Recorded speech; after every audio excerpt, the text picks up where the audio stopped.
Hello everyone, this is Vijay Gopal Purohit and you are going to learn about the tenses. This is third part of the basic concept of tenses. First of all, we revise that we have completed and finished till today. Look at the board. हमने देखो सबसे पहले यहाँ पर समझा था कि verbs कितने प्रकार की होती है. तो हमने इसमें समझा था कि वर्ब्स एक बी फॉर्म होती है जिसमें इज, एम, आर इत्यादि सारी वर्ब्स होती है. ये हम पढ़ चुके हैं. उसके बाद आती है हैव फॉर्म. इसमें हैव से बनने वाली सारी फॉर्म जिसमें have, has, had, will have और शैल हैव, इसका हमने प्रयोग समझा था. आप चाहे तो इसके लिए हमारा पहला और दूसरा वीडियो आप देख सकते हैं. उसके बाद देखो हमने पढ़ा था एक्शन वर्ब्स. यहाँ आपको थोड़ा सा गौर से देखना होगा क्योंकि बोर्ड पर कुछ चीजें आपको पहले से लिखी हुई है एक चार्ट के रूप में कि जो फर्स्ट फॉर्म होती है वो रूट फॉर्म होती है और इसी को हम टेक्निकली प्रेजेंट फॉर्म कहते हैं. उदाहरण के लिए जैसे लाइक है, इसका उपयोग हम जो है प्रेजेंट और फ्यूचर दोनों प्रकार के टेंसेस में कर सकते हैं. जैसे मान लो मुझे कहीं कहना है कि मैं जाता हूं, आई गो टू स्कूल, ये देखो प्रेजेंट में है. और इसी तरह से अगर मुझे लिखना है आई शैल या विल, क्योंकि मैं आपको ये पहले ही बता चुका हूं कि मॉडर्न इंग्लिश में आजकल हम विल का यूज करते हैं. तो आई शैल या विल गो टू स्कूल. अब आप देखें कि इसमें प्रेजेंट और फ्यूचर दोनों में फर्स्ट फॉर्म का यूज किया गया है. इसी तरीके से आप देखिए सेकंड फॉर्म, इसको हम पास्ट फॉर्म बोलते हैं. जब भी हमें अतीत की घटनाओं का वर्णन करना हो जिसका प्रेजेंट से कोई संबंध ना हो, उसके लिए हम हमेशा पास्ट फॉर्म का उपयोग करते हैं. जैसे मान लो इसी सेंटेंस को यदि मैं लिखना चाहूं, इसी सेंटेंस को यदि मैं लिखना चाहूं तो देखो ये कैसे लिखा जाएगा. I went to school yesterday. आप जरा समझने की कोशिश करें क्योंकि हम जिस पैटर्न से चल रहे हैं ना, टेंस में एंटर होने से पहले टेंस में काम में आने वाली तमाम वर्ब्स को हमें अच्छी तरह से समझना होगा, उसका रिवाइज करना होगा, उसका पूरी तरीके से उसको हमें रिवीजन में लेना होगा ताकि हम समझ सकें कि टेंस किस तरीके से हमारा काम करता है. सुनने में टेंस का उपयोग कैसे होता है, पढ़ने में कैसे होता है, लिखने में कैसे होती है, ये सारी चीजें हम लोग समझेंगे. तो आप यहाँ देखो पर्टिकुलर एक टाइम है यहाँ पर यस्टरडे यानी कि बीते हुए समय की बात हम कर रहे हैं और उस समय एक एक्शन हुआ था जाने का और वो किया किसके द्वारा गया था, आई के द्वारा. यानी कि आई गया था, आई यानी कि मेरे द्वारा स्कूल जाना हुआ था. कब? यस्टरडे.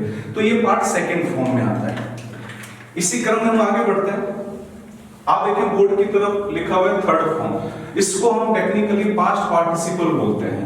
ये आपको ध्यान रखना होगा, ऐसे शब्दों से हमें रूबरू होना होगा. ये कुछ हर्डल्स होती है जो कई बार ऐसे शब्द हम सुनते हैं तो अंग्रेजी से थोड़ा सा हम दूर चले जाते हैं. इसको हम थर्ड फॉर्म बोलते हैं. अब इसमें हमें ये ध्यान रखना होगा कि थर्ड फॉर्म जब भी सेंटेंस में आएगी कभी भी वो अकेली नहीं आएगी. अगर वो एक्शन को डिनोट करती है, उसकी तरफ इशारा करती है, तो वो हमेशा किसके साथ आएगी. यहाँ मैंने हैव फॉर्म लिखा हुआ है.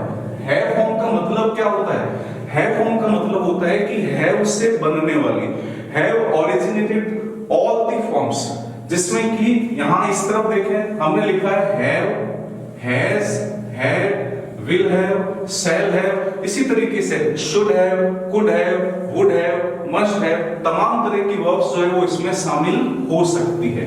एक चीज और यहां पर हम थोड़ा समझना चाहेंगे कि मूल रूप से तो हैव ही है, लेकिन जब इसके साथ हिसिंग साउंड को ऐड किया गया तो ये फॉर्म बनी हैव्स.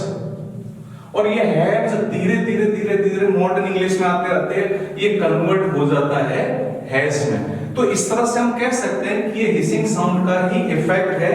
और हम जब भी हम हैव फॉर्म लिखते हैं तो इसका मतलब है कि हैव की वो तमाम वर्ब्स जो हम यूज करते हैं. तो थर्ड फॉर्म यानी कि पास्ट पार्टिसिपल का यूज जो है हम जब भी एक्शन के रूप में करेंगे तो वो हमेशा हैव फॉर्म के बाद में आएगा. Have form has, have, had, will have, shall have, should have, could have, would have, तमाम तरह की वर्ब्स वो हो सकती है. उसके बाद हमने डिस्कस किया था प्रेजेंट पार्टिसिपल पर. क्या होता है प्रेजेंट पार्टिसिपल? जब रूट फॉर्म के साथ आप आईएनजी लगाते हो प्रेजेंट पार्टिसिपल होता है. इसका यूज हम कहां करते हैं? इसका यूज हम सारे तमाम तरह के कंटिन्यूटी वाले सेंटेंस जो कंटिन्यूअस सिचुएशन को शो करते हैं उसमें इसका उपयोग किया जाता है। आप एक उदाहरण की तरह देखेंगे, जैसे मान लो मैं एक सेंटेंस लिख रहा हूं, मैं क्रिकेट खेल रहा हूं। आपको सिर्फ ये देखना है कंटिन्यूटी का है, खेल रहा हूं। बस आप इस पे फोकस करें कि जो टाइम है, जिस समय मैं बात कर रहा हूं या जिस समय कोई बात कर रहा है मेरे बारे में, उस समय मैं क्या कर रहा हूं, मैं खेल रहा हूं। इसका मतलब एक काम कंटिन्यू चल रहा है। इसका मतलब है कि रूट फॉर्म खेलना है, जिसको आप प्ले कहते हैं। प्ले के साथ आईएनजी का उपयोग होगा। इस पार्ट को हम क्या कहते हैं, ये प्रेजेंट पार्टिसिपल है। और इसका उपयोग हमेशा कैसे होगा, ये ध्यान रखें। जब भी आप प्रेजेंट पार्टिसिपल का यूज करेंगे वो हमेशा is, am, are, was, were, will be, shall be, इसके अलावा और भी ऐसी बी फॉर्म बन सकती है, उसके साथ ही इसका यूज होगा। ये सबसे बड़ी बात है कि यदि ये वर्ब के रूप में यूज होगा तो हमेशा बी फॉर्म के बाद आएगा। और ये बी फॉर्म हम टेंस को जब शुरू करेंगे उस दौरान समझेंगे कि कौन सी वर्ब किस में कब लगती है। उसके बाद देखिए हम आगे लेते हैं। उसके बाद आती है फिफ्थ फॉर्म। फिफ्थ फॉर्म को हम टेक्निकली जो है हम इसको टर्म देते हैं इंफिनिटिव। ये इंफिनिटिव कहलाती है। इसका स्ट्रक्चर हमेशा रूट फॉर्म के साथ टू लगने से होता है। ये बात हम पहले अच्छी तरह से डिस्कस कर चुके हैं। इसका उपयोग हम कब करते हैं, तो आप ध्यान दें, वाक्य में कहीं पर भी क्रिया के साथ ना शब्द के आने पर इसका उपयोग किया जाता है। एक बार बोर्ड की तरफ देखें, हम इसका यूज करना चाहेंगे। जैसे मान लो मैंने लिखा कि मैं पढ़ना चाहता हूं। अब बाकी किसी भी चीज पर फोकस ना करें, क्योंकि इससे संबंधित सारी इंफॉर्मेशन अभी तक हमने ली नहीं है, हमने सीखा नहीं है। मैं आपको सिर्फ कंसंट्रेट करना चाहूंगा, मैं आपको यहां लाना चाहूंगा। देखो ये वर्ब क्या है, पढ़ना। अब इसमें क्रिया के साथ क्या जुड़ गया, ना शब्द। अब इस ना को जब हम अंग्रेजी में लिखना चाहेंगे तो वो पार्टिसिपल से लिखा जा सकता है, ठीक है। सॉरी, उसको हम जो है इंफिनिटिव से लिखा जा सकता है। इसे हम इंफिनिटिव से लिख सकते हैं। जैसे मान लो यहां हमें लिखना हो तो आई वॉन्ट। वॉन्ट तो मुख्य क्रिया हो गई। अब इंफिनिटिव का पार्ट क्या हो गया, to read. I want to read. तो इस तरह से हमने ये समझा कि पांचवी फॉर्म का उपयोग कैसे होता है। इसके बाद आप देखें सिक्स फॉर्म। सिक्स फॉर्म क्या होती है, रूट फॉर्म के साथ हिसिंग साउंड ऐड करते हैं। अब रूट फॉर्म के साथ हिसिंग साउंड ऐड करने का मतलब हो गया कि उसमें हमेशा हम क्या लगाएंगे, उसमें एस, ईएस या आईईएस रूट फॉर्म के साथ ऐड करेंगे। इसका उपयोग अंग्रेजी में केवल मात्र प्रेजेंट इंडेफिनिट में किया जाता है। प्रेजेंट इंडेफिनिट में भी आपका नाउन, आपका प्रोनाउन सिंगुलर हो, जो देखने में और गिनने में दोनों तरीके से वो एक ही यूनिट हो, एक ही ग्रुप हो, एक व्यक्ति हो, तभी हम इसका उपयोग कर सकते हैं। जैसे मान लो मैं लिखूं he likes me। अब आप देखें कि यहां ये सिंगुलर है, तो यहां प्रेजेंट टेंस में हमने किसका उपयोग कर दिया, लाइक के साथ हिसिंग साउंड। हिसिंग साउंड वही है S E S I S. इसको अंग्रेजी में हम टर्म देते हैं हिसिंग साउंड। तो ये हुआ पांचवी फॉर्म का, छठी फॉर्म का यूज कैसे होता है। उसके बाद आप देखें इसमें हमने लिया है परफेक्ट पार्टिसिपल। परफेक्ट पार्टिसिपल का हम यूज कैसे करते हैं, तो पहले हम इसको समझ लेते हैं। ये परफेक्ट पार्टिसिपल होता क्या है। अंग्रेजी की दो टर्म्स को जोड़ करके हमने इसको बनाया। सबसे पहले आप देखो कि इसमें जो है एक तो होता है प्रेजेंट पार्टिसिपल। थोड़ा सा आपको यहां पर रुकना होगा। उसके साथ में हम इसमें पास्ट पार्टिसिपल को ऐड करते हैं। अब ये प्रेजेंट पार्टिसिपल का है, तो थोड़ा सा ऊपर आए तो ये चौथी फॉर्म क्या है, ये प्रेजेंट पार्टिसिपल है। उसके बाद देखें ये पास्ट पार्टिसिपल क्या है, थोड़ा सा इससे ऊपर जाए तो ये आएगी पास्ट पार्टिसिपल, यानी कि थर्ड फॉर्म और उससे पहले आईएनजी वाली फॉर्म। इसका उपयोग हम कब करते हैं, जब हम किसी एक काम के खत्म हो जाने के बाद कोई दूसरा काम अतीत में शुरू हो, चालू हो या हुआ हो, तो हम क्या करते हैं, इसका उपयोग करते हैं। जैसे यहां एक उदाहरण दिया हुआ है हमने,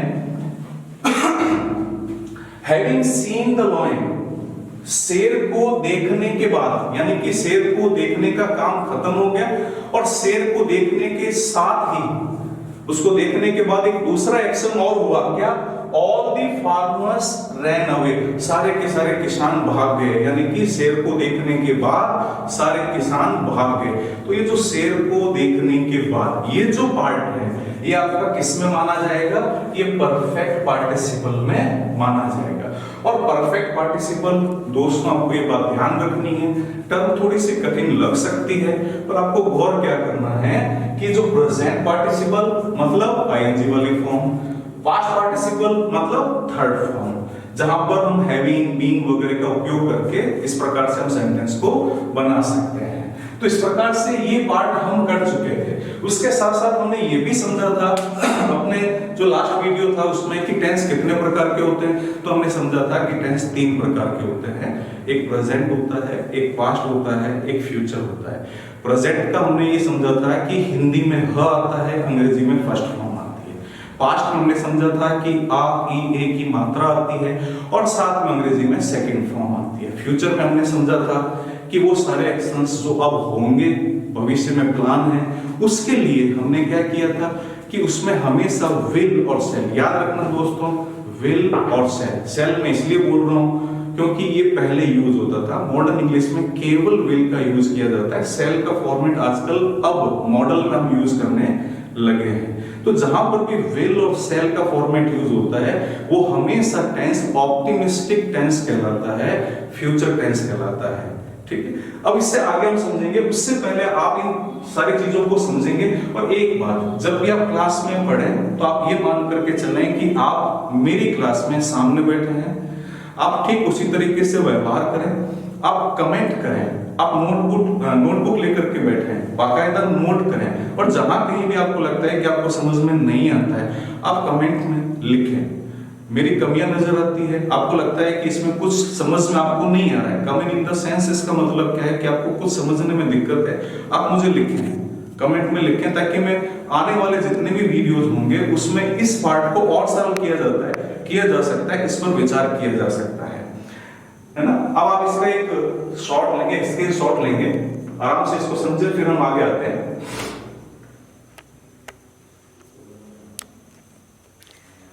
अब इसके बाद हम आगे बढ़ने वाले हैं। इस पार्ट में हम आज एक बहुत ही महत्वपूर्ण जो पार्ट है वो समझने वाले हैं, और ये टेंस के लिहाज से बहुत ही सुंदर कॉन्सेप्ट होगा, क्योंकि जहां जहां हम अंग्रेजी पढ़ते हैं सीधा हम टेंस से शुरू करते हैं, प्रेजेंट, पास्ट, इंडेफिनिट वगैरह हम सीधा ले लेते हैं। हमें ये समझ में आना चाहिए कि अगर मैं अंग्रेजी सुनूं या पढ़ूं तो मेरा दिमाग तुरंत इस बात को क्लिक करे, तुरंत ऑब्जर्व करे कि व्यक्ति क्या कहना चाहता है, व्यक्ति क्या समझाना चाहता है, मैं तुरंत समझ जाऊं। इस प्रकार से मुझे तैयार होना है, आपको ये बात अपने दिमाग में रखनी है। जहां कहीं भी आपको समझ में नहीं आता, मैं फिर से कहता हूं, आप कमेंट बॉक्स में जरूर लिखें। इन सारी चीजों की, जितने भी नोट्स आपको, जो चीजें आपको बोर्ड पे करवाई जा रही है, हमारी कोशिश ये रहेगी कि उन सब की पीडीएफ फाइल आपको डिस्क्रिप्शन में उसका लिंक दे दिया जाएगा, वहां पर आपको अवेलेबल हो जाएगी। अब आप एक बार बोर्ड की तरफ देखें। दोस्तों, हमने टेंस के बारे में ये पढ़ा था कि एक प्रेजेंट होता है, एक पास्ट होता है और एक फ्यूचर होता है। यहां तक हम डिस्कस जो है अपने सेकंड वीडियो में कर चुके हैं। ये उसका तीसरा पार्ट है, इसमें हम इससे आगे बढ़ने वाले हैं। इससे आगे कैसे? तो देखो, इसमें हम ये समझेंगे कि इन तीनों के, प्रेजेंट का भी, पास्ट का भी, फ्यूचर का भी, एक पार्ट होता है इंडेफिनिट,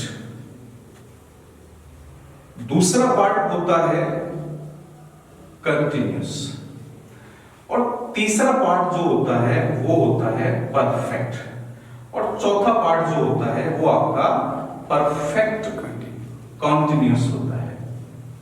हमें इसमें समझना होगा कि किन घटनाओं का उपयोग इसमें होता है, किन का उपयोग इसमें होता है, किसका उपयोग परफेक्ट में होता है, मतलब अंग्रेजी की कौन सी घटनाएं हम इंडेफिनिट में शामिल करेंगे, कौन सी कॉन्टिन्यूस में करेंगे, कौन सी परफेक्ट में करेंगे, कौन सी परफेक्ट कंटिन्यूस में करेंगे। तो यहां पर देखो, जब हम इंडेफिनिट पढ़ेंगे तब इंडेफिनिट को पूरा खोल करके पढ़ेंगे, स्पष्ट तरीके से उसको, उसकी सारी जो ब्रांचेज है उसमें अलग अलग टाइप सारे पढ़ेंगे। पर यहाँ पर हम केवल एक फॉर्मल रूप से इसको हम लेना चाहेंगे। देखो, सबसे पहले हम शुरू करते हैं सुविधा के लिए कंटिन्यूस को। कंटिन्यूस किसे कहते हैं, तो आप हमेशा ध्यान रखें, मैं इसको दो तरीके से समझाऊंगा। सबसे पहले आप देखें इन हिंदी कैसा ये सेंटेंस दिखता है। हमेशा बस एक ही बात ध्यान रखना कि किसी भी सेंटेंस में जो आपकी क्रिया यानी कि जो वर्ब है, उस वर्ब के साथ रहा, रही और रहे जरूर आएगा। दूसरी बात, यदि वो प्रेजेंट का हुआ तो उसके अंत में ह आएगा, पास्ट का हुआ तो ग आएगा, सॉरी पास्ट का हुआ तो उसमें आ की मात्रा, ई की मात्रा या ए की मात्रा या था, थी या थे, इस तरह से आएगा। और यदि वो फ्यूचर का हुआ तो इस रहा, रही, रहे के बाद में गा, गी, गे आएगा। दोबारा देखें बेटा, इसमें हमें समझना क्या है, हिंदी में यदि हम कंटिन्यूस को समझना चाहें दोस्तों, तो उसमें क्या होगा, क्रिया दी हुई होगी यानी कि वर्ब दी हुई होगी, उसके साथ रहा होगा, रही होगी, रहे होंगे। अगर वो प्रेजेंट का है तो अंत में ह अक्षर आएगा, पास्ट का है तो आ, ई, ए की मात्रा या था, थी, थे आएगा। फ्यूचर का होगा तो रहा, रही, रहे के साथ गा, गी, गे। हम उदाहरण से समझेंगे। जैसे मान लो मैं आपको पढ़ा रहा हूं, ये प्रेजेंट का हो गया, पढ़ाना क्रिया है, पढ़ा रहा हूं, ह अक्षर आ रहा है, पढ़ाने के साथ रहा शब्द जुड़ रहा है। इसी तरह से मैं ये कहूं, मैं आपको कल भी पढ़ा रहा था। अब गौर से सुने, पढ़ा रहा था भी आ रहा है, पढ़ाने के साथ रहा, रही शब्द भी जुड़ रहा है। अब आप एक और देखें, अब मैं ये कहूं कि मैं आपको इस समय कल भी पढ़ा रहा हूंगा, तो अब आप देखें मैं क्या कह रहा हूं, पढ़ा रहा हूंगा। मतलब आप ये उम्मीद कर सकते हैं कि ये एक्शन कल भी इस समय हो रहा होगा। इस तरह से हम इसको हिंदी में समझेंगे। अब हम लेते हैं इसको हम इंग्लिश में कैसे समझें, इसको हम अंग्रेजी में कैसे समझें। तो उसमें भी क्या होगा, यहां हमने क्रिया लिखा है ना, तो आप ध्यान देना, वहां हम वर्ब लिख करके और इसी पैटर्न में आईएनजी लगा देंगे। मतलब जो काम ये हो रहा है हिंदी में, वही काम पूरा का पूरा वर्ब के साथ आईएनजी लगने से हो जाएगा। जैसे रनिंग, प्लेइंग, गोइंग, है ना, इस तरीके से। और यहां पर आप देखें कि जहां पर अंग्रेजी में ह आ रहा था, उसी सेंटेंस में आप देखोगे कि सेंटेंस में हम किसका उपयोग करेंगे, इज एमआर का उपयोग करेंगे। जहां पर आ की मात्रा आ रही है, था, थी, थे आ रहा है, अंग्रेजी में वहां पर वॉज या वर का यूज होगा।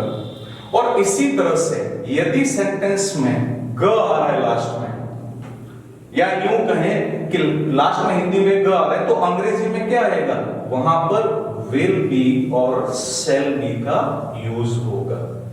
अब इसको आपको समझना कैसे, मैं वापस अपने पॉइंट पर आता हूं, मैं तुरंत पॉइंट पे आता हूं। कंटिन्यूस टेंस को समझे कैसे, आप हमेशा बाइलिंगुअल होकर के अपनी रूट, अपनी जो मदर टंग है वहीं से कनेक्ट होते हुए देखें कि आप हिंदी में जो सेंटेंस आ रहा है उसकी क्या स्ट्रक्चर होगी।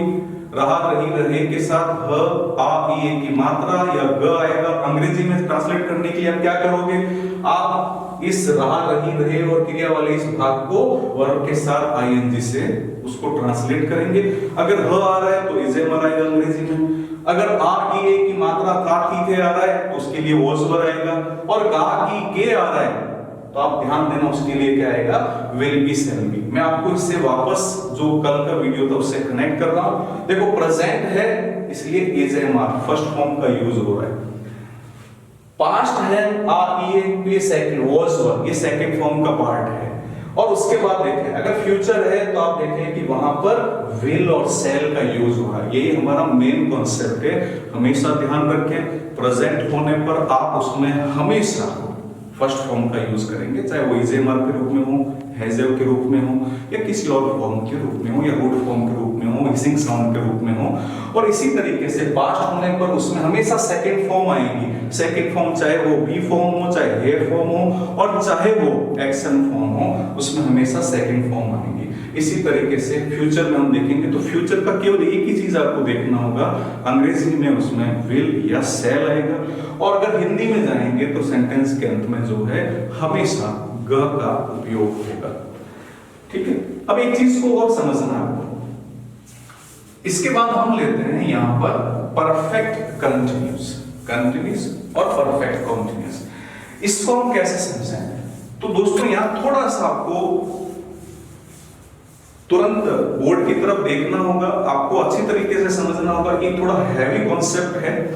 देखो मैं एक सेंटेंस लिख रहा हूं, मैं यहां बोर्ड के ऊपर की तरफ लिख रहा हूं, आपको थोड़ा सा ऊपर की तरफ फोकस करना है, ऊपर की तरफ गौर से देखना है। जैसे वह 3 दिन से पतंग उड़ा रहा है, और एक सेंटेंस में लिखता हूं कि वह पतंग उड़ा रहा है। बताओ इन दोनों में क्या फर्क है? अब जैसा भी फर्क आपको लगता है आप तुरंत लिखें। जहां तक मेरा मानना है, जहां तक मैं सोचता हूं, आप लिखेंगे कि सर इसमें समय के साथ से दिया हुआ है बिल्कुल है, इसमें वो नहीं है, लेकिन मैं कुछ इससे अलग बताने वाला हूं आपको। और वो क्या है? देखो ये वह पतंग उड़ा रहा है और इसमें फर्क क्या है? तो इसमें फर्क क्या है? आप इस सेंटेंस को बनाएं, वह 3 दिन से पतंग उड़ा रहा है, या ये मैं कहूं कि मेरी माँ 2 घंटे से खाना पका रही है। अब इसका मतलब क्या हुआ? यहाँ 2 चीजें आपको बताई जा रही है।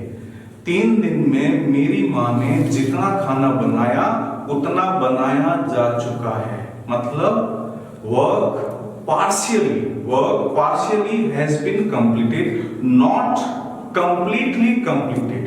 काम हुआ, काम का एक हिस्सा पूरा हुआ, लेकिन दूसरा हिस्सा अभी तक टू बी कंप्लीटेड, कंप्लीट होने वाला है।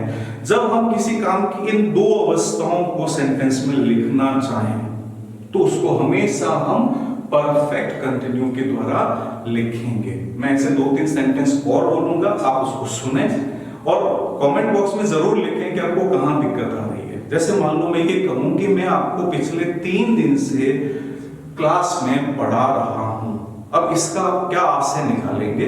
यहां आप देखें कि मैं 3 दिन से पढ़ा हूं, इसका मतलब क्या हुआ कि मैं 3 दिन से पढ़ा रहा हूं, मतलब 3 दिन में मुझे जितना पढ़ाना था उतना पढ़ाया जा चुका है, लेकिन क्लास खत्म नहीं हुई, अभी भी जारी है।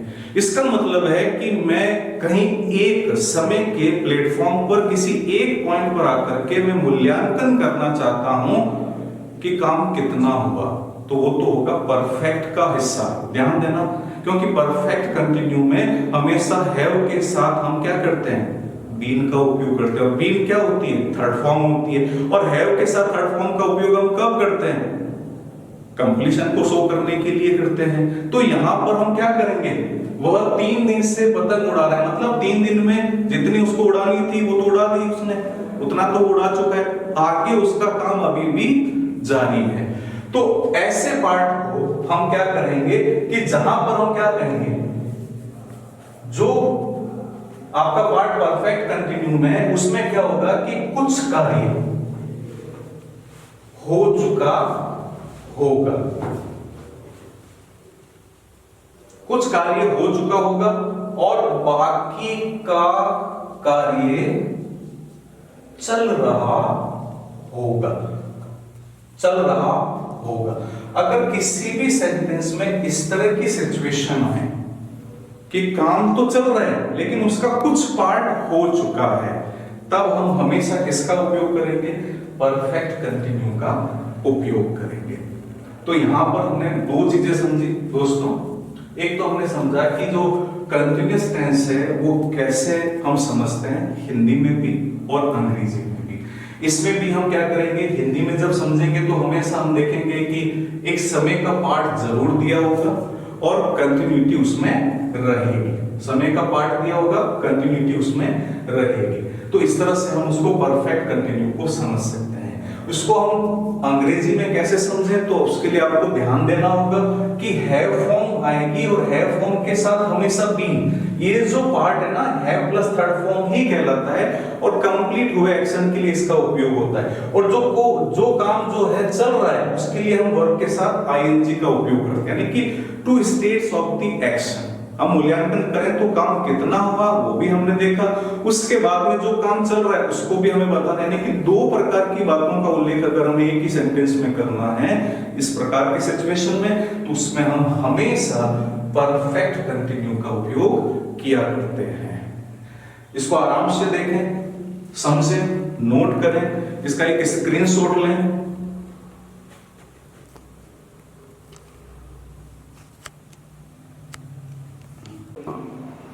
दोस्तों अभी तक आपने देखा कि हमने टेंस के दो पार्ट्स के बारे में डिस्कस किया। एक कंटिन्यूअस पार्ट पर हमने डिस्कस किया कि कंटिन्यूअस पार्ट्स कौन सा, चाहे वो प्रेजेंट कंटिन्यू हो, चाहे पास्ट कंटिन्यू हो, चाहे फ्यूचर कंटिन्यू हो, इन सब में हिंदी के अंदर रहा, रही, रहे, और जैसे हम इसको अंग्रेजी में लेंगे इज, एम, आर, ये प्रेजेंट के लिए होगा। वर्ब के साथ रहा, रही, रहे आएंगे और इसी के साथ जो है, जो इसकी क्रिया है उसमें वर्ब के साथ जो है आईएनजी का उपयोग होगा। और प्रेजेंट, पास्ट, फ्यूचर के लिए आप देखें कि अगर अंत में ह आ रहा है तो प्रेजेंट होगा, था, थी, थे आ रहा है तो वो पास्ट होगा, और गा, की, गे आ रहा है तो वो फ्यूचर का होगा। उसके बाद हमने परफेक्ट कंटिन्यू के बारे में भी बात की। कोई भी कंटिन्यू में चलने वाला वो काम जो कुछ हो चुका है, मतलब partially completed but not completely completed. अगर जब भी हम ऐसे किसी काम के बारे में बात करें जो पार्शियली तो कंप्लीट हो गया है, पूरा कंप्लीट नहीं हुआ, तब हम हमेशा परफेक्ट कंटिन्यू का उपयोग करेंगे। अगर वो प्रेजेंट हो, चाहे पास्ट हो, चाहे फ्यूचर हो, उसमें हमेशा हैव थर्ड फॉर्म यानी कि हैव बीन का उपयोग होगा। या मेरा हैव से मतलब है हैव से उत्पन्न होने वाली वर्ब जो कि अकॉर्डिंग टू टेंस सेलेक्ट होगी। जैसे प्रेजेंट है तो हैज और हैव के साथ बिन लगेगा, पास्ट है तो हैड के साथ लगेगा, और अगर फ्यूचर है तो विल हैव और शैल हैव के साथ हम बीन का उपयोग करेंगे। इसी के साथ आप देखें कि हिंदी में परफेक्ट कंटिन्यू जब भी आएगा उसमें समय के साथ से हमेशा आएगा। और जब हम अंग्रेजी की बात करें तो जैसा कि हमने बड़ा अभी समझा था हमने कि हैव के साथ बीन आएगा। हैव का मतलब फिर से कह देता हूं, हैव से हमारा मतलब हैव से उत्पन्न होने वाली वर्ब, हैज, हैव, हैड, है ना, विल हैव, शैल हैव, और इसी के साथ इसमें हमेशा जो है वर्ब के साथ आईएनजी आएगा। और एक महत्वपूर्ण बात, अंग्रेजी में जब हम लिखेंगे तो सिंस, फॉर या फ्रॉम ये हम समय से पहले लिखेंगे। मैं इसको दो उदाहरण से लिखना चाहूंगा। जैसे मान लो मैंने लिखा कि सुनील 2 दिन से क्रिकेट खेल रहा है। हमें इसको समझना है। सबसे पहले आप देखो परफेक्ट कंटिन्यू के लिए मैंने कहा कि इसमें कंटिन्यू जरूर होगा। अब सुनील ने क्या किया, सुनील जो है वो क्रिकेट खेल रहा है लेकिन 2 दिन से, इसका मतलब ये हुआ कि 2 दिन में उसको जितना खेलना था वो खेल चुका है। जब इसको हम अंग्रेजी में लिखेंगे तो ये खेल रहा है, इसके लिए तो आप हमेशा वर्ब के साथ आईएनजी का उपयोग करेंगे। क्योंकि इसमें कुछ काम पहले से हो चुका है, कुछ बाकी है, तो हम इसमें हैव फॉर्म के साथ बीन का उपयोग करेंगे। तो यहाँ पर चूंकि ये प्रेजेंट का है तो हैज या हैव के साथ बीन का उपयोग होगा। जैसे सुनील, अब यहाँ हैज या हैव का सिलेक्शन हम हैज का करेंगे। Sunil has been playing cricket. अब यहाँ हम सिंस या फॉर का उपयोग करते हैं, तो यहाँ पर हम सिंस और फॉर या फ्रॉम इनमें से कौन सा आएगा इसके बारे में डिटेल में हम डिस्कस बाद में करेंगे। लेकिन यहाँ हम देखते हैं कि ड्यूरेशन ऑफ टाइम है तो हम यहाँ पर फॉर का उपयोग करते हैं, और यहाँ पर आता है हमारा जो आंसर 2 days, यानी कि Sunil has been playing cricket for 2 days। ये हम पढ़ चुके हैं 2 हिस्से। अब हम इससे नेक्स्ट पार्ट की तरफ जाएंगे। इससे पहले आप इसको अच्छी तरह से समझें, इसका एक स्क्रीनशॉट लें। जैसा आपको समझ में आया है, आपको अच्छा लगा है, आपको समझ में आया है, तो आप जो है लाइक शेयर करें और इसके बाद बेल जो आइकन है उसको भी आप प्रेस करें ताकि नए वीडियोस की नोटिफिकेशन आपको समय रहते मिल जाए। कमेंट जरूर करें, अच्छा लगे तो लाइक जरूर करें, शेयर करें ताकि जो भी बेहतर तरीके से समझना चाहे उसको ये वीडियोस जो है उपलब्ध हो सके। इसके बाद हमें दो चीजें और समझनी, इसमें हम दो चीजें समझ चुके हैं, कंटिन्यू और परफेक्ट कंटिन्यू। अब आता है इसके बाद में हम इन दो को हटाते हैं और जो दो चीजें हमारी बची हुई है उनको हम समझना शुरू करते हैं। दोस्तों देखो, सबसे पहले बोर्ड पर आप देखें, यहाँ दो चीजें रही हुई है। अब एक परफेक्ट क्या होता है, एक इंडेफिनिट क्या होता है। तो सबसे पहले हम समझते हैं परफेक्ट को। ये परफेक्ट क्या करता है? ये परफेक्ट हमेशा पूर्णता को शो करता है, जैसा कि हम पहले दूसरे वीडियो में इसके बारे में बात कर चुके हैं। ये कंप्लीशन को शो करता है, ठीक बात है, कंप्लीशन को शो करता है। जब वर्ब को कैरी करने की बात आती है तो हमने ये लिखा कि ये हैव फॉर्म के साथ हमेशा पास्ट पार्टिसिपल यानी कि थर्ड फॉर्म का उपयोग होता है। हैव फॉर्म का मतलब हमारा हैज, हैव, हैड या विल हैव, उन सब से है, विल हैव, शैल हैव से, तो ये पूर्णता को शो करता है। लेकिन ध्यान देना कि एक होता है प्रेजेंट में परफेक्ट, वो क्या होता है, फिर होता है पास्ट में परफेक्ट, वो क्या होता है, और फिर होता है कि फ्यूचर में परफेक्ट, फ्यूचर में परफेक्ट। अब ये फ्यूचर में परफेक्ट, प्रेजेंट में परफेक्ट और पास्ट में परफेक्ट, इन तीनों में फर्क क्या है? सबसे पहले हम बात करें प्रेजेंट परफेक्ट की। इसको हम एक उदाहरण से समझेंगे। इसमें क्या होता है कि कार्य समाप्त हो चुका होता है। कार्य, जो भी काम, वर्क या एक्शन जो भी है वो समाप्त हो चुका होता है, समाप्त हो चुका होता है, लेकिन उसका असर हमेशा वर्तमान पर बना रहता है, वर्तमान पर बना रहता है। अब यहां आपको ये ध्यान देना है कि काम तो समाप्त हो गया, उसका असर वर्तमान पर है। तो जैसे ही कोई काम खत्म हो जाए और उसका असर यदि वर्तमान पर है तो आप ये मान के चलें कि वर्क हैज बीन कंप्लीटेड, लेकिन उसका जो असर है अभी तक बना हुआ है।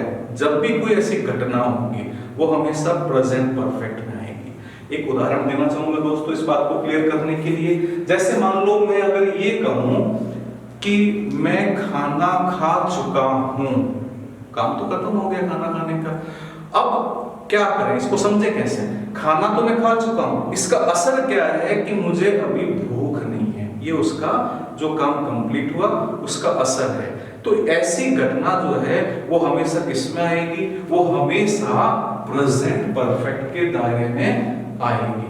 हमेशा ध्यान रखें, पास्ट में एंट्री लेने से पहले ये लास्ट टेंस होता है प्रेजेंट का। यहां से घटना हमेशा कट करके और पास्ट में चली जाती है। मैं एक और उदाहरण देना चाहूं, जैसे कि मैं पतंग उड़ा चुका हूं, मैं पतंग उड़ा चुका हूं, इसका मतलब ये हुआ कि पतंग उड़ाने का काम मेरे द्वारा पूरा कर लिया गया है, लेकिन उसका असर, उसके उस समय जो मैंने आनंद लिया, मेरे चेहरे पर आया हुआ पसीना और वो खुशी अभी भी मैं महसूस कर रहा हूं, मैं अभी भी उन यादों में खोया हुआ हूं। तो इसका मतलब ये हुआ कि उसका असर अभी भी है। जब तक असर है वो घटना हमेशा प्रेजेंट परफेक्ट की कहलाएगी।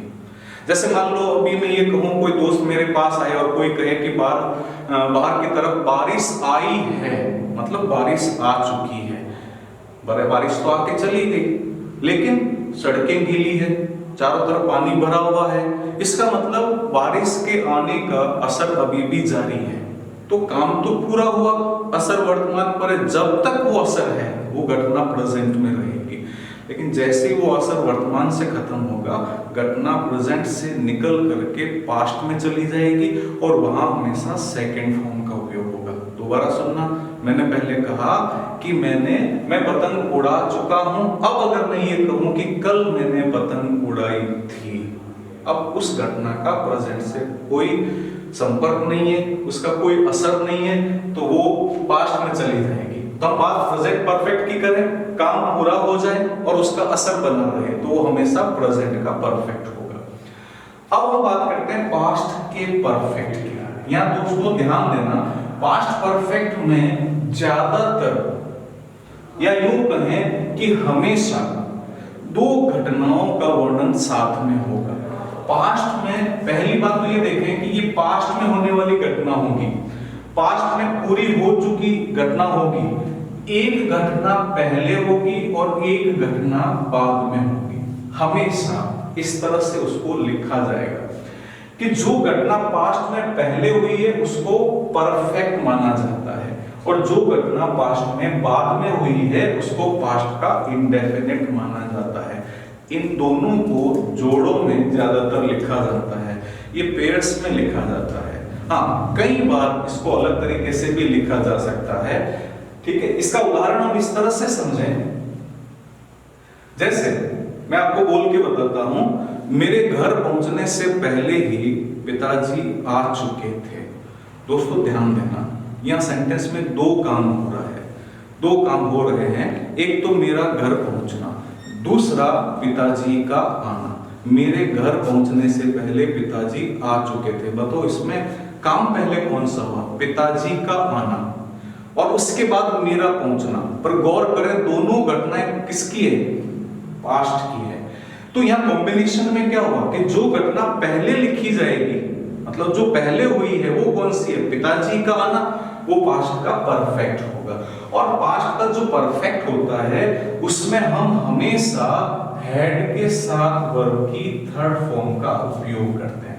पर एक बात और साथ में ध्यान रखनी होगी, इसके साथ जो रिमेनिंग सेंटेंस है, जो दूसरा सेंटेंस आता है, वो हमेशा पास्ट का इंडेफिनिट होगा, है ना। एक और सेंटेंस लेते हैं, मेरे स्टेशन पहुंचने से पहले गाड़ी जा चुकी थी या चली गई थी। अब गौर से सुने, दो काम हो रहे हैं, मेरा स्टेशन पहुंचना और गाड़ी का जाना।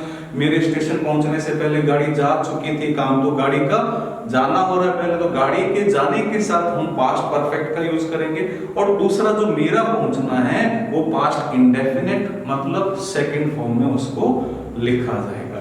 तो ये हुआ पास्ट का परफेक्ट। हमने प्रेजेंट परफेक्ट को समझा। ध्यान देना, हम परफेक्ट की बात कर रहे हैं। परफेक्ट में पहले हमने प्रेजेंट परफेक्ट को समझा कि ये सेंटेंस किस प्रकार के दिखते हैं, और उसके बाद हमने समझा पास्ट परफेक्ट में कैसे सेंटेंसेस को हम शामिल करते हैं, हम किसका अध्ययन करते हैं। उसके बाद अब बचता है फ्यूचर परफेक्ट। फ्यूचर परफेक्ट का मतलब सीधा सीधा है, क्योंकि ये टेंस ही ऑप्टिमिस्टिक है। हम किसी एक काम के होने के बारे में, उसके पूर्ण होने के बारे में, भविष्य में वो काम कब होगा उसके बारे में हम सोचते हैं, अनुमान लगाते हैं कि इस समय तक वो काम पूरा हो जाएगा। जैसे मैं अगर ये कहूं कि हमारा ये चैप्टर कल तक पूरा हो चुका होगा या हो जाएगा, तो एक डेडलाइन हमने दे दी फ्यूचर के लिए। जैसे ही हम इस प्रकार की डेडलाइन का उपयोग फ्यूचर में करते हैं तो वो फ्यूचर का परफेक्ट कहलाता है। और जैसे हम फ्यूचर परफेक्ट को लिखते हैं तो उसमें हमेशा हम विल है और शैल है के साथ वर्ब की थर्ड फॉर्म का उपयोग करते हैं। मैं फिर से दोहरा देता हूं, आजकल ज्यादातर विल का यूज किया जाता है। तो इस तरह से हमने परफेक्ट को समझा। हमने क्या समझा कि प्रेजेंट परफेक्ट जिसमें काम पूरा हो जाए, उसका असर वर्तमान पर बना रहे। फिर हमने पास्ट परफेक्ट में समझा कि इसमें ज्यादातर दो प्रकार के एक्शंस को, पास्ट में दो प्रकार के एक्शंस को लिया जाता है। उसमें एक एक्शन कंप्लीट पहले होता है और दूसरा एक्शन उसके बाद में कंप्लीट होता है। ध्यान देना, समय का अंतर इसमें निश्चित रूप से होता है। एक एक्शन और दूसरे एक्शन के बीच में जो डिफरेंस होता है ना टाइम का, वो बराबर होता है, वो ज्यादा होता है। ऐसे नहीं कि दोनों एक्शन साथ में चल रहे हो। उसके बाद फ्यूचर परफेक्ट, इन तीनों में हमने हैव फॉर्म के साथ थर्ड फॉर्म का उपयोग किया है।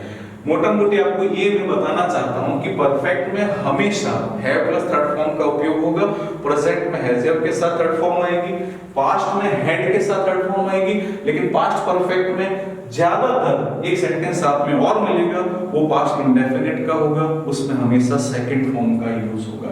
उसके बाद फ्यूचर परफेक्ट की अगर हम बात करें तो उसमें विल हैव और शैल हैव के साथ वर्ब की थर्ड फॉर्म का यूज होगा। तो यहां तक हमने समझा परफेक्ट को। एक बार आप इसका स्क्रीनशॉट लें, ध्यान से समझें। अगर इसमें आपको कुछ समझ में नहीं आ रहा है तो कमेंट बॉक्स में जरूर लिखें, लाइक करें, शेयर करें और बेल आइकन को आप जरूर प्रेस करें। कि इंडेफिनिट किसे कहते हैं, इंडेफिनिट होता क्या है, इस बात को हम समझेंगे। अब इंडेफिनिट होता क्या है? इंडेफिनिट का मतलब होता है कि कोई सेंटेंस जिसमें अनिश्चितता है, पर इसको हम यहां पर थोड़ा अलग तरीके से समझेंगे। कैसे समझेंगे आप देखें। अब अगर हम जब इंडेफिनिट की बात कर रहे हैं ना, तो दो चीजों को हमेशा हमें दिमाग में रखना है कि इंडेफिनिट कोई ऐसा सेंटेंस होगा जिसमें कहीं पर भी कंटिन्यूअस सिचुएशन का प्रयोग कभी नहीं होगा, और दूसरी बात उसमें परफेक्शन कभी नहीं होगा। कभी भी परफेक्शन, परफेक्शन का मतलब है कि यहां पर किसी भी काम में पूर्णता का एहसास नहीं होगा। ऐसे तमाम सेंटेंस हमेशा जो कंटिन्यूअस नहीं है और जिसमें परफेक्शन नहीं है, यानी कि जो परफेक्ट टेंस का नहीं है, वो हमेशा इंडेफिनिट का होगा। अब इंडेफिनिट में हम समझें, ये इंडेफिनिट में हम क्या करते हैं। इंडेफिनिट जो है वो हमेशा, मैं कुछ उदाहरण लिख करके आपको समझाने की कोशिश करूंगा। जैसे मान लो मैं लिखूं कि मैं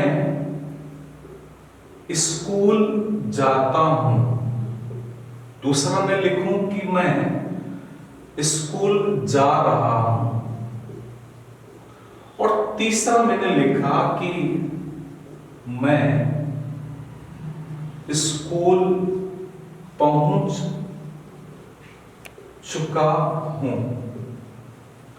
अब आप तीनों सेंटेंस में देखो, इसमें कॉन्टिन्यूटी है, इसमें परफेक्शन है, ये इंडेफिनिट नहीं है, ये इंडेफिनिट नहीं है। तो ये इंडेफिनिट क्यों है? छोटी कक्षाओं में हमने पढ़ा हुआ है कि ऐसा सेंटेंस जिसके अंत में ता, ती और ते के साथ, ता, ती और ते के साथ ह आ जाए तो प्रेजेंट का होता है। आपको इसको ऐसे समझना है कि किसी भी प्रकार के काम की इंफॉर्मेशन यदि आपको देनी है कि जो काम नियमित रूप से होता है, रेगुलर रूप से होता है, एक समय के अंतराल के बाद में होता है, रैंडमली होता है, लेकिन होता जरूर है। अब इसको ऐसे समझें कि कोई एक्शन कल भी हुआ था और आज भी शायद होगा या हो चुका है, और उसके कल होने की भी संभावना है, परसों होने की संभावना भी है। इस प्रकार का सेंटेंस जो इस तरह से कंटिन्यूटी को रखे, इस तरह की रेगुलरिटी को रखे, तो वो हमेशा जो है वो हमेशा इंडेफिनिट में ही काउंट होगा, है ना। अब इसमें आप देखिए इंडेफिनिट है, तो इंडेफिनिट का जो पार्ट है उसमें आप हमेशा केवल समझने के लिए इतना समझें। इंडेफिनिट को हम कैसे समझें, तो आप ध्यान रखें कि उसका, आप ध्यान रखें कि वो जो है कंटिन्यूअस फॉर्म में ना हो, मतलब उसमें रहा, रही, रहे बिल्कुल ना हो, और दूसरी बात उसमें कहीं पर भी परफेक्शन ना हो, काम के पूरा होने की कोई जानकारी ना हो, लेकिन एक्शन जरूर हो। अगर ऐसा है तो वो हमेशा कौन सा होगा? इंडेफिनिट सेंटेंस होगा। इंडेफिनिट में आगे और भी बहुत सारी चीजें हैं जो हम इसके नेक्स्ट वीडियो में, जो आने वाला वीडियो है उस दौरान हम समझेंगे।